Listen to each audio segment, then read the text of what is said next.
The massive bronze cannons of Sultan maimed Ai roared with a thunderous explosion that shook the ancient walls of Constantinople to their very foundations. It was the 29th day of May in the year 1453, and the sun had not yet risen over the beleaguered city. Thick clouds of black smoke obscured the sky, while the smell of gunpowder and burning flesh filled the air.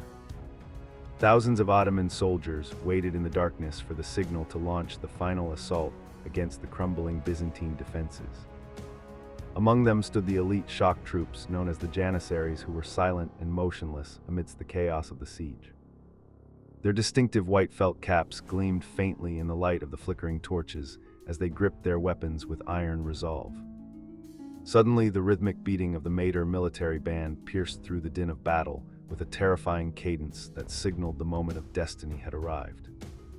The drums and zurnas played a haunting melody that was designed to instill courage in the attackers and sheer terror in the hearts of the defenders on the walls.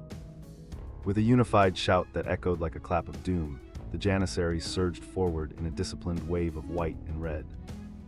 They did not run with the reckless abandon of the irregular troops, but advanced with the calculated precision of professional killers. The Byzantine defenders looked down from the ramparts with widening eyes as they realized that the Sultan had unleashed his most deadly weapon upon them. Arrows rained down from the high battlements like a deadly hailstorm, but the elite infantry continued their relentless ascent up the scaling ladders. Men fell screaming into the moat below, only to be instantly replaced by their comrades who stepped over the bodies without a moment of hesitation. The Janissaries fought with a fanaticism that defied all logic because they believed that death in battle was the highest honor they could achieve. They hacked through the wooden barricades and clashed steel against steel, with the desperate Genoese mercenaries defending the gates. The sheer weight of their numbers and their superior training began to overwhelm the exhausted Christians who had been fighting for weeks without rest or relief. At the forefront of the charge, a giant Janissary planted the red banner of the Ottoman Empire atop the battered remains of the outer wall. His triumph was short-lived as a crossbow bolt struck him in the chest, but the symbol of victory had already been seen by the masses below. A roar of triumph erupted from the Ottoman lines as thousands more poured into the breach that the elite guard had opened with their blood. The last emperor of Rome threw aside his purple regalia and charged into the fray to die alongside his men. The fall of Constantinople was not just the end of an empire, but the herald of a new age where the Janissaries would reign supreme. This victory sent shockwaves through every royal court in Europe and signaled that a new superpower had risen in the East. The monarchs of Christendom realized with horror that their feudal levies and armored knights were no match for this standing army of professional soldiers. The Janissaries were not merely a military unit, but a terrifying institution that would dictate the fate of nations for centuries to come.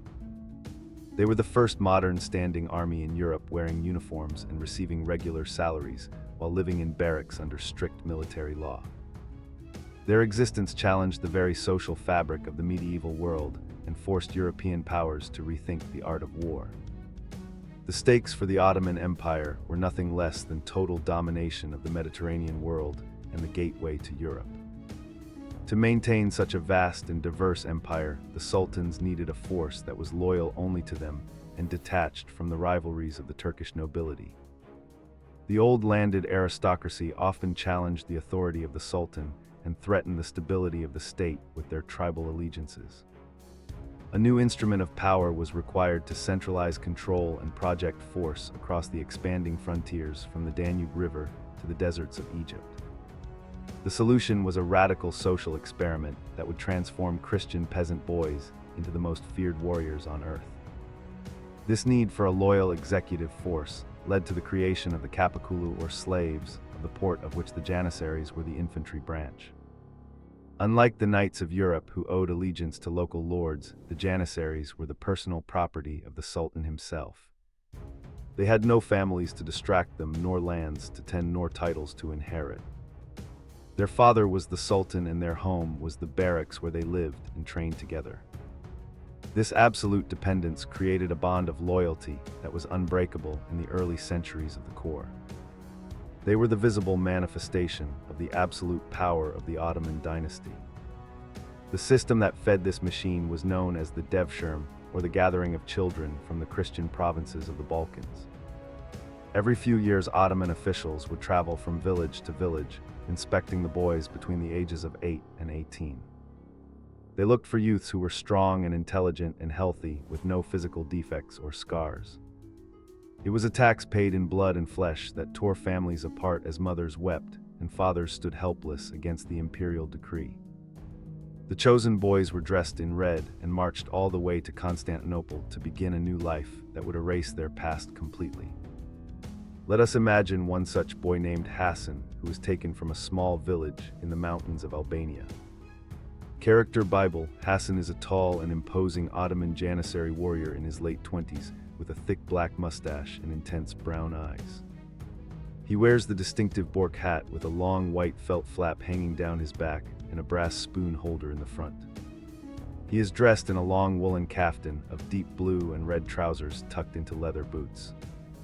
He carries a heavy matchlock musket and a curved yataghan sword. Upon arrival in the capital, Hassan was converted to Islam and given a Turkish name to sever his ties with his former identity. He was subjected to years of rigorous physical and mental conditioning that was designed to break his individual will. The training that Hassan endured was brutal and unrelenting, and far superior to anything practiced in the armies of the West. Character Bible: Hassan is a tall and imposing Ottoman Janissary warrior in his late 20s with a thick black mustache and intense brown eyes. He wears the distinctive Bork hat with a long white felt flap hanging down his back and a brass spoon holder in the front. He is dressed in a long woolen kaftan of deep blue and red trousers tucked into leather boots. He carries a heavy matchlock musket and a curved yataghan sword. He learned to wrestle and shoot arrows with deadly accuracy and wield the heavy yataghan sword. He was taught to endure hunger and thirst and pain without complaint while working in the gardens and construction sites of the palace. Discipline was the cornerstone of the Janissary Corps, and it was enforced with severe corporal punishment for even the slightest infraction. Character Bible: Hassan is a tall and imposing Ottoman Janissary warrior in his late 20s with a thick black mustache and intense brown eyes. He wears the distinctive Bork hat with a long white felt flap hanging down his back and a brass spoon holder in the front. He is dressed in a long woolen kaftan of deep blue and red trousers tucked into leather boots. He carries a heavy matchlock musket and a curved yataghan sword. Officers carried staves to beat soldiers who stepped out of line or showed hesitation during drills. Silence was mandatory in the ranks, which unnerved European observers who were used to the noisy and chaotic camps of their own armies. The barracks became the only world that Hassan knew, and his fellow soldiers became his brothers in a very literal sense. Character Bible: Hassan is a tall and imposing Ottoman Janissary warrior in his late 20s with a thick black mustache and intense brown eyes. He wears the distinctive Bork hat with a long white felt flap hanging down his back and a brass spoon holder in the front. He is dressed in a long woolen kaftan of deep blue and red trousers tucked into leather boots. He carries a heavy matchlock musket and a curved yataghan sword. They ate from the same cauldron and slept in the same dormitories and prayed in the same mosques. The cauldron or kazan became a sacred symbol of their unit, and overturning it was a sign of mutiny. Religious indoctrination played a crucial role in molding the spirit of the corps and ensuring their spiritual devotion. The Janissaries were closely affiliated with the Bektashi Sufi order, which provided them with chaplains and spiritual guidance. This mystical form of Islam appealed to men who lived in the shadow of death and offered them a path to paradise through martyrdom. The dervishes marched with the troops and recited prayers and poetry that glorified the struggle against the infidel. This spiritual dimension gave the Janissaries a fanatical edge that went beyond mere professional pride. By the time Hassan reached adulthood, he was a weapon of war honed to perfection and ready to serve the Sultan. Character Bible: Hassan is a tall and imposing Ottoman Janissary warrior in his late 20s with a thick black mustache and intense brown eyes. He wears the distinctive Bork hat with a long white felt flap hanging down his back and a brass spoon holder in the front. He is dressed in a long woolen kaftan of deep blue and red trousers tucked into leather boots. He carries a heavy matchlock musket and a curved yataghan sword. He was enrolled in a specific orda or battalion and given his uniform and his daily wage. He was forbidden to marry or engage in trade so that his focus would remain entirely on warfare. The adoption of firearms was the catalyst that propelled the Janissaries to the pinnacle of military dominance in the 16th century. While European knights still clung to the notion of chivalry and individual combat, the Ottomans embraced the destructive power of the arquebus and the musket. The Janissaries became expert marksmen who could unleash withering volleys of lead that decimated charging cavalry. They utilized trench warfare and field fortifications to protect themselves while reloading their primitive but deadly weapons. This technological adaptability allowed them to defeat the Safavid Persians and the Mamluks of Egypt. The Battle of Mohacs in the year 1526 demonstrated the devastating effectiveness of the Janissary musketeers against heavy cavalry. The Hungarian knights charged bravely across the plain, expecting to sweep the Turkish infantry aside with their lances. Instead, they were met by a wall of fire and smoke as thousands of muskets discharged in unison. The armored knights and their horses were cut down in droves before they could even reach the Ottoman lines. In less than 2 hours, the Kingdom of Hungary was shattered, and the road to Central Europe lay open. Suleiman the Magnificent led his invincible army to the very gates of Vienna in the year 1529, aiming to capture the Golden Apple. The Janissaries dug trenches and tunnels toward the city walls while braving the freezing rain and mud of an Austrian autumn. They launched assault after assault against the desperate defenders who fought for the survival of Christendom. Although the siege ultimately failed due to the weather and lack of supplies, the presence of the Janissaries deep in Europe struck terror into the German states. The mere rumor of their approach was enough to cause entire populations to flee their homes. Yet as their power grew, so did the question of who truly controlled the Ottoman Empire. The Janissaries realized that they were the ones who held the sword that kept the Sultan on his throne. They began to demand higher pay and larger bonuses upon the accession of every new ruler. If a sultan refused their demands or tried to curb their privileges, they would overturn their cauldrons and march on the palace. The servants were slowly becoming the masters of the house. The absolute loyalty that had defined the early core began to erode under the weight of greed and political ambition. The strict rules of celibacy and isolation began to relax as the 16th century drew to a close. Janissaries were eventually allowed to marry and live outside the barracks and engage in trade and commerce. This change fundamentally altered the character of the corps as they became more interested in their businesses than in military drills. They started to introduce their own sons into the ranks, which transformed the meritocratic system into a hereditary caste. The devshirme system was gradually abandoned as free-born Muslims clamored to join the privileged ranks of the infantry. Corruption seeped into every level of the organization as officers falsified muster rolls to pocket the pay of non-existent soldiers. The number of Janissaries on paper swelled to over 100,000, but only a fraction were effective soldiers. Many were simply shopkeepers or artisans who paid bribes to be listed as members of the corps for the tax exemptions and social status. The once elite fighting force had become a bloated and parasitic social class that drained the treasury. They bullied the populace and extorted protection money from the very people they were sworn to defend. The sultans found themselves held hostage by their own bodyguards who had become a dangerous state within a state. When Sultan Osman II tried to modernize the army and curb the power of the Janissaries in 1622, the reaction was swift and brutal. The soldiers mutinied and dragged the young sultan from his palace and humiliated him in the streets of the capital. They imprisoned him in the fortress of Yedikule and strangled him to death. It was the first time in Ottoman history that the slaves had dared to kill their master. This act of regicide marked a turning point where the Janissaries became the greatest threat to the empire. For the next 2 centuries, the Janissaries acted as kingmakers who deposed sultans at will and blocked any attempts at reform. They resisted the introduction of modern European military tactics and uniforms, which they viewed as infidel innovations. Every time a reformist vizier or sultan tried to create a new army, the Janissaries would riot and set fire to the city.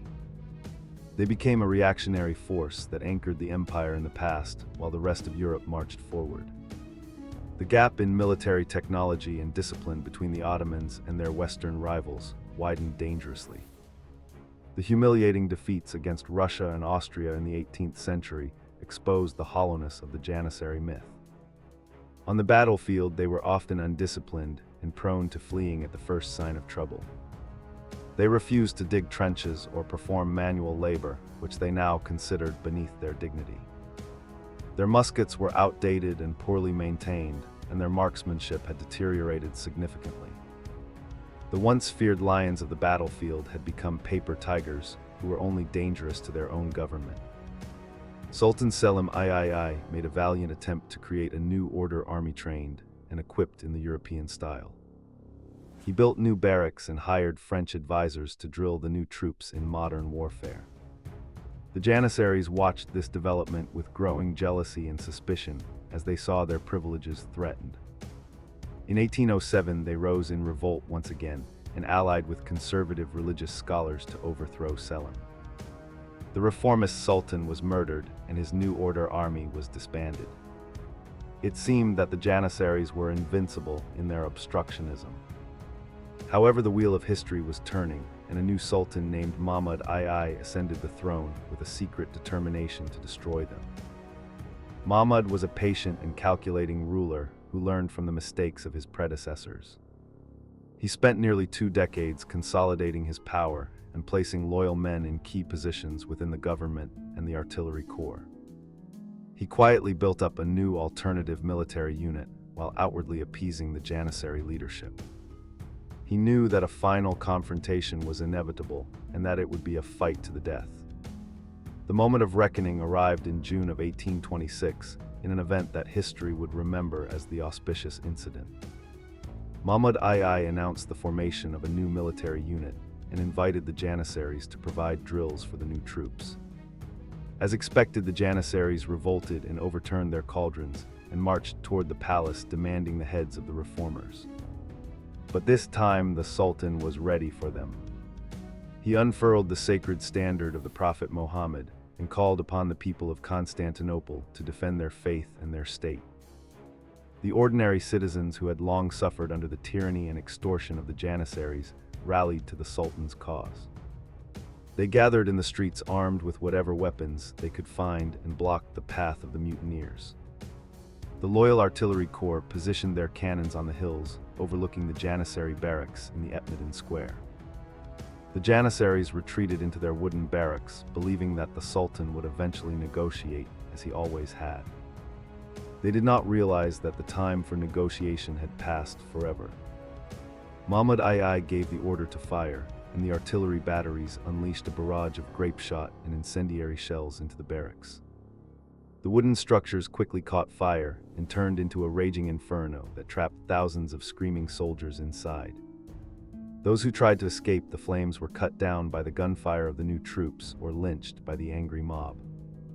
The symbol of their power, which was the Kazan, was melted in the heat of the fire, along with their bodies. The massacre continued for days as the remaining Janissaries were hunted down throughout the city. The destruction of the Janissaries was absolute and ruthless, with thousands executed and their bodies thrown into the Bosphorus. The Bektashi order, which had provided spiritual support to the corps, was banned, and their lodges were closed. The very name of the Janissaries was forbidden to be spoken, and their tombstones were smashed to erase their memory. It was a brutal amputation of a gangrenous limb to save the dying body of the empire. The Sultan had reclaimed his authority, but the cost was a river of blood. With the Janissaries gone, Mahmud II was finally free to implement the sweeping reforms that would modernize the Ottoman state. He established a conscript army based on Western models and introduced European clothing and education. The fez replaced the turban, and the frock coat replaced the kaftan as symbols of the new era. The destruction of the old guard opened the door for the Tanzimat era of reorganization. However, the empire had lost centuries of progress, and the gap with Europe was too wide to close quickly. The legacy of the Janissaries remains a complex and fascinating chapter in the history of military institutions. They began as an instrument of oppression that paradoxically offered a path to immense power for the sons of peasants. They were the first modern army that proved the superiority of discipline and gunpowder over feudal chivalry. Their rise and fall mirrors the trajectory of the Ottoman Empire itself, from dynamic expansion to stagnation and collapse. They serve as a cautionary tale about the dangers of a military elite that becomes accountable to no one.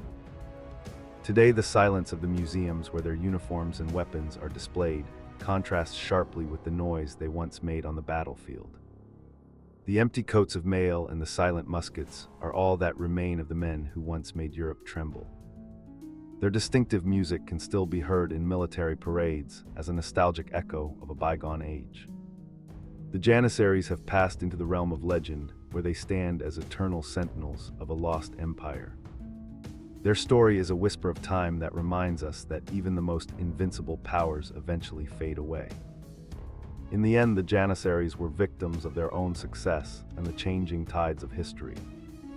They were created to be slaves of the state, but they became its masters and ultimately its destroyers. Their destruction paved the way for the birth of modern Turkey, but it also marked the definitive end of the medieval world in the East.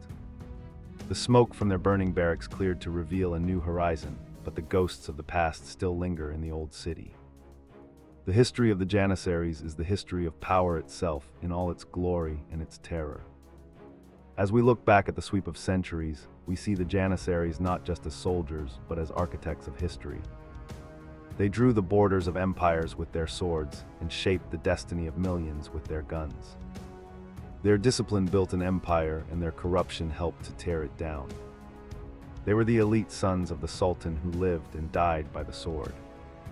And in the final analysis, they remain one of the most formidable fighting forces the world has ever known.